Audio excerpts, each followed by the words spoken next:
persyaratan yang boleh diajukan. Iya. Ada persyaratan. Iya. Coba di. Iya. Itu apa? Jadi kalau misalkan restoratif justice itu adalah suatu pengakuan. Iya.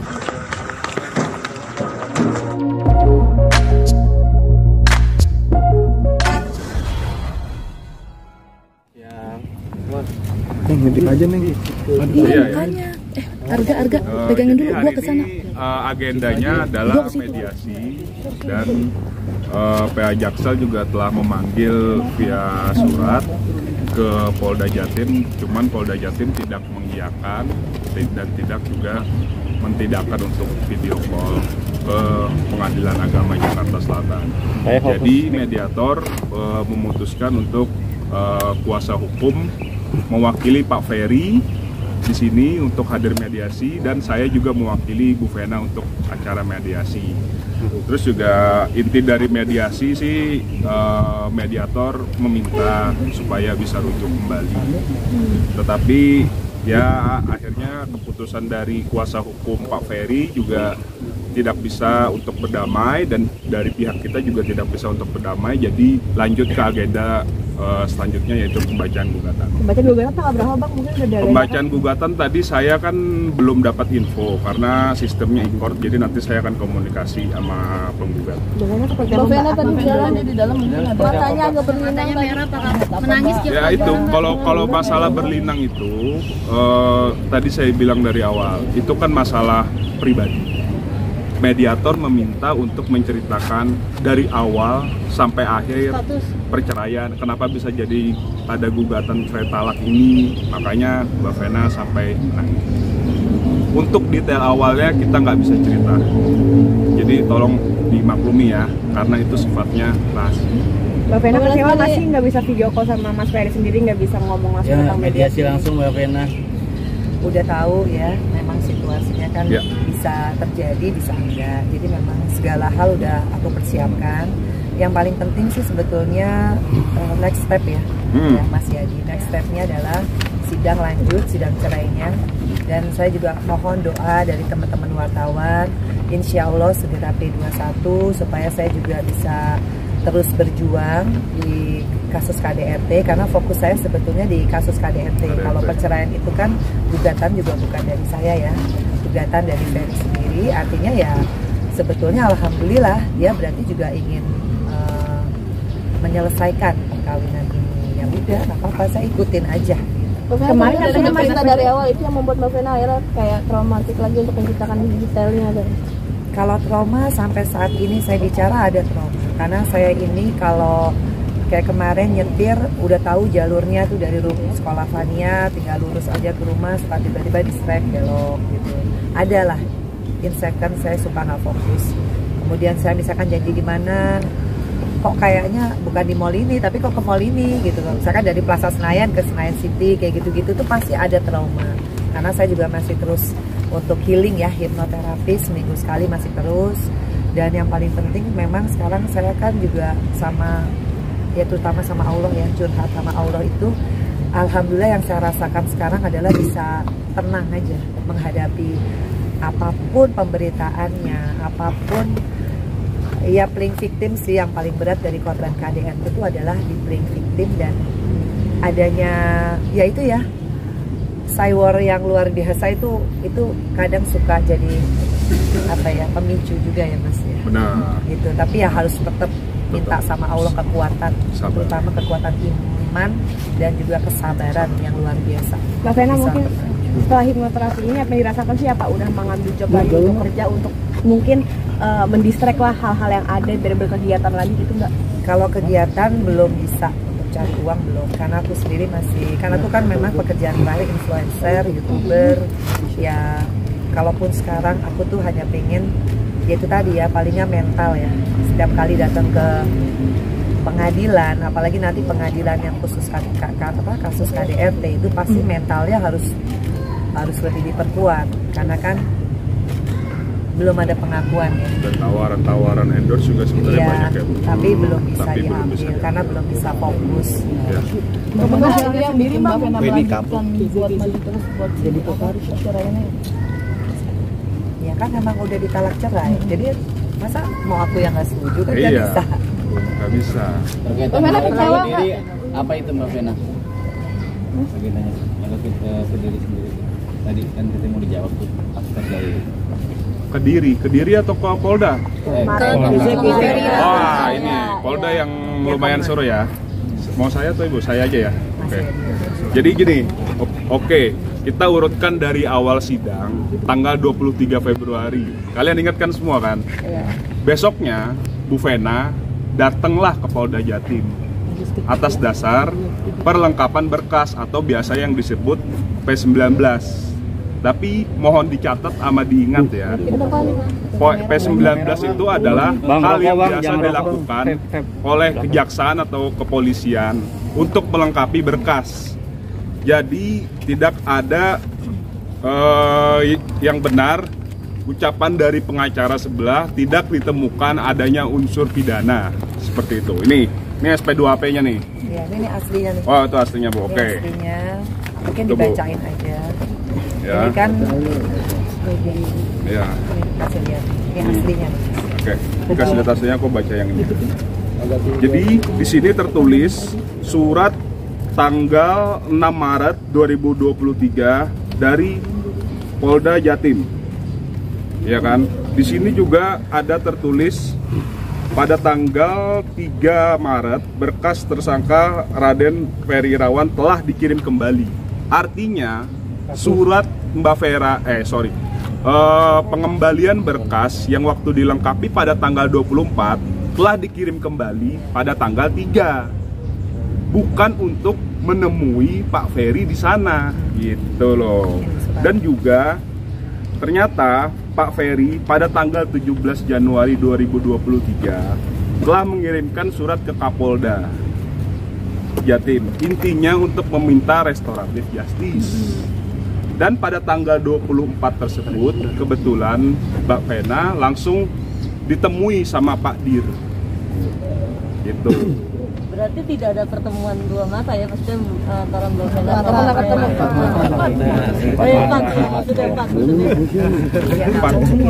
empat mata. Nggak ada pertemuan empat mata. Jadi pas pada saat restoratif justice itu yang ada cuma Bu Vena, kuasa hukum ada, rekan saya, tapi itu harus menunggu di luar. Bu Vena, Pak Ferry, Pak Dir, Pak Kanit, dan Pak penyidik. Di dalam cuma berlima ya Bu. Ibu penyidik. Iya. Jadi setelah dilakukan restoratif justice, ya akhirnya tidak ditemukan titik jalan tengah lah intinya di sana. Dan di sini juga tertuang ya di SP2AP-nya. Yang poin 2B, menindaklanjuti permohonan perdamaian 17 Januari yang ditulis dan ditandatangani sendiri di atas materai oleh tersangka Pak Ferry kepada Kapolda Jatim pada tanggal 24 Februari. Berarti nyambung ya, antara Bu Vena telah menyelesaikan perlengkapan berkas. Saudari baru bersedia untuk dipertemukan dengan tersangka Pak Ferry, namun belum tercapai upaya perdamaian atau restoratif justice. Tapi di sini bilang Mbak Vena katanya dipaksa, Mas Ferry-nya dipaksa sama Mbak Vena, itu berarti nggak ada sama sekali ya? Dia mengakui melakukan KDRT katanya, Mbak Vena-nya maksa gitu. Katanya sampai Maksa. ngamuk juga Mbak, katanya Mbak. Enggak ada maksa lah. Gimana coba cara maksa? Ada Pak Dir kriminal umum itu orang paling tinggi loh di sana setelah Kapolda. Gimana cara maksa? Cara intimidasi? Ya nggak mungkin lah seorang perempuan mengintimidasi terlapor atau udah tersangka. Apalagi yang meminta restoratif justice adalah dari pihak Pak Ferry. Nggak mungkin Bu Vena mengintimidasi. Gimana caranya mengintimidasi? Dan satu hal yang paling penting ya, kalau ada yang bilang itu intimidasi adalah hoax, dan kita tidak segan-segan akan mengambil upaya hukum. Apalagi terjadi sekali lagi pemberitaan tentang intimidasi dan tidak disertai dengan bukti, kita akan laporkan ke Polda Metro Jaya. terkait Undang-Undang ITE pencemaran nama baik pasal 27 ayat 3. Nah, tapi katanya Tapi disebut berkasnya belum cukup bukti, katanya nggak melakukan. Betul, justru itu benar. Karena yang P19 itu tidak lengkap, Bu Vena datanglah di sana terbang untuk melengkapi. Ternyata Pak Ferry mengirim surat pada tanggal 17 Januari untuk meminta RJ atau Restoratif Justice. Nah, di sana dipertemukanlah antara Bu Vena, Pak Ferry, yang tadi saya bilang Pak Dir, Pak Kanit, sama Bu penyidik. Gitu. Nah, pertemuan itu gimana maksudnya Mbak Vena? Lancar apa? Ngomongin kayak gitu kan? Lancar panas atau seperti apa? panas? Enggak dong, kalau restoratif justice itu kan harusnya ada upaya perdamaian dari pihak tersangka atau terlapor. Tapi ini tidak ada. Ini tidak ada sama sekali. Ya, benar ya Bu? Karena yang ada di dalam adalah Bu Vena tanpa didampingi kuasa hukum. Dan pihak yang lain mengatakan bahwa seolah-olah Pak Ferry juga tidak didampingi kuasa hukum. Yang nggak boleh. Yang namanya restoratif justice atas permintaan Pak Dir sendiri tidak boleh didampingi kuasa hukum. Berarti yang disebut memaksa untuk mengaku telah melakukan KDRT itu berarti bagaimana? Bukan memaksa itu namanya. Kita ada persyaratan yang boleh diajukan. Iya. Ada persyaratan. Iya. Mungkin Coba Iya. persyaratan RJ itu apa? Jadi kalau misalkan restoratif justice itu adalah suatu pengakuan. Iya. Nah, di sini Bu Vena sebagai pelapor meminta langsung kepada Pak Ferry untuk mengakui bahwa dia telah KDRT. Tapi pada faktanya pada saat restoratif justice tersebut tidak mengakui perbuatan tersebut. Jadi untuk apa? Nggak ada kesepakatan gitu loh, restoratif justice-nya tuh untuk apa? Gitu loh. Minta maaf tapi tidak mau mengaku perbuatan begitu Bang, kan ada video minta maaf juga beredar, mungkin minta maaf Abi itu. Iya. Oh, itu kan udah lama Iya, itu pada berkaitan saat dengan bikin itu. laporan baru minta maaf. Gitu loh. Pada saat bertemu tidak minta maaf. Pertemuan terakhir mungkin Mbak Vena. Apa sih yang Intinya Iya, ada komunikasi apa Mbak Vena sama Mbak Ferry sedikit? Ya, intinya sebetulnya kalau saya sebagai perempuan ya, sebagai istri, saya sebetulnya dari awal saya memang pingin ada kesadaran ya, kesadaran dari suami saya, Ferry, untuk mengakui, karena mengakui itu adalah bentuk tanggung jawab. Ya, mengakui bagi saya sebagai istri adalah bentuk tanggung jawab dia. Tanggung jawab itu bukan hanya materi ya. Tanggung jawab itu bagaimana dia punya tanggung jawab keselamatan saya, harga diri saya. Itu kalau istri harga dirinya siapa yang jaga selain dirinya sendiri? Pasti kan suami. Nah, di saat itu saya melihat bahwa permintaan dia dari tanggal 17 Januari, kemudian saya belum memenuhi, dan akhirnya alhamdulillah saya juga di tanggal 24 Februari saya juga masih manusia biasa, saya punya hati nurani, saya masih optimis sebetulnya untuk memberikan kesempatan Mas Ferry ya untuk bisa, yaitu surat RJ-nya kan, ya udahlah saya coba, siapa tahu ada hidayah ya. 2 bulan sejak laporan. 2 bulan sejak laporan ada perubahan, siapa tahu ada hidayah tadi itu. Karena mengakui itu kan bentuk tanggung jawab dan kasih sayang dong. Kalau suami itu sayang bukan di mulut kan, di perbuatan. Saya pikir 2 bulan ada perubahan, ternyata belum mengakui. Ya saya nggak maksa kan? Kalau saya maksa mungkin udah ngaku kan. Tapi kan karena saya nggak paksa, kan persyaratan RJ itu jelas ya, pengakuan dulu tanpa dipaksa. Nah, setelah ada pengakuan mungkin perdamaian, setelah ada perdamaian mungkin ada kesepakatan antar dua pihak, yaitu saya ada lawyer, Ferry juga ada lawyer, kan begitu.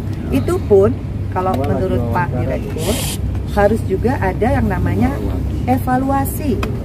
Jadi kalau evaluasinya oke, ini bagus semuanya smooth, kemudian Ferry juga berkelakuan baik, mungkin saya kan nggak tahu ya kayak apa.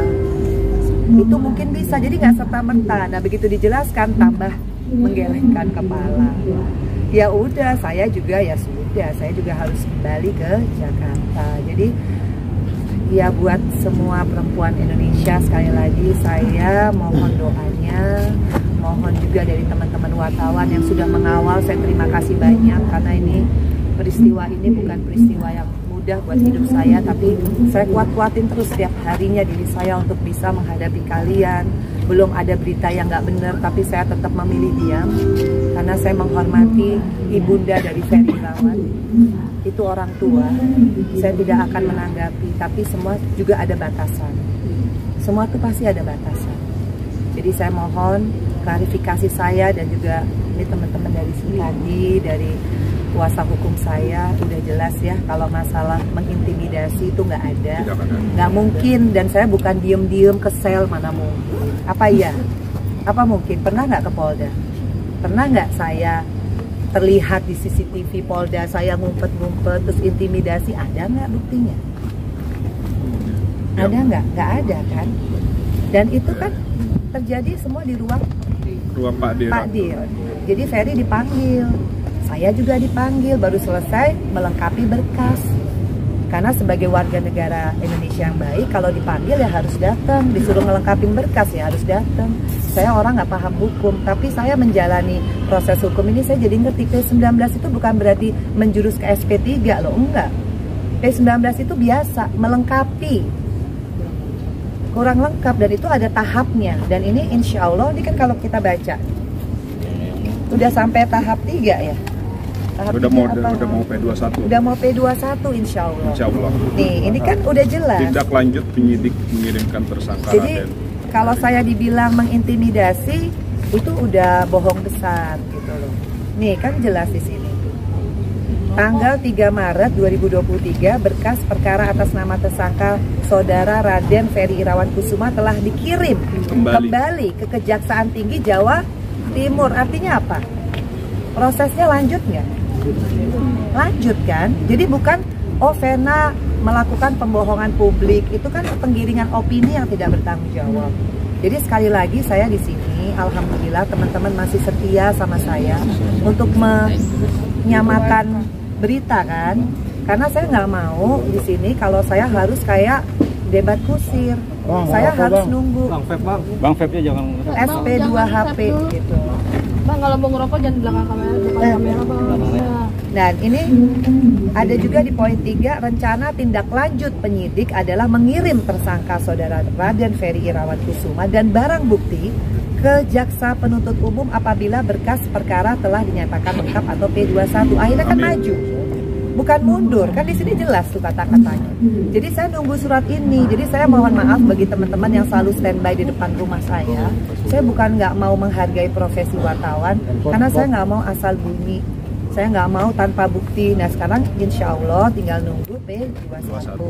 Saya mohon doanya, karena kan semua itu ada proses kan. Jadi nggak bisa kita memaksakan, oh kalau yang A ngomong ini harus saya bales tanpa ada bukti. Saya nggak mau. Jadi buat saya ini clear ya masalah itu ya, tidak ada intimidasi, tidak ada terus diem-diem saya ketemu kayak apa tuh ujuk-ujuk terus nggak pakai, kenapa nggak pakai lawyer ya, karena memang ini beda kamar.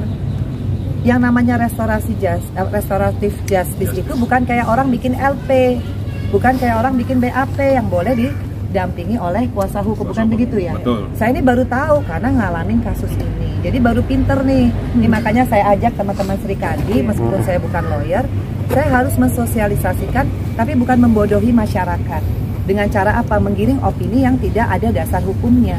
Seperti itu ya.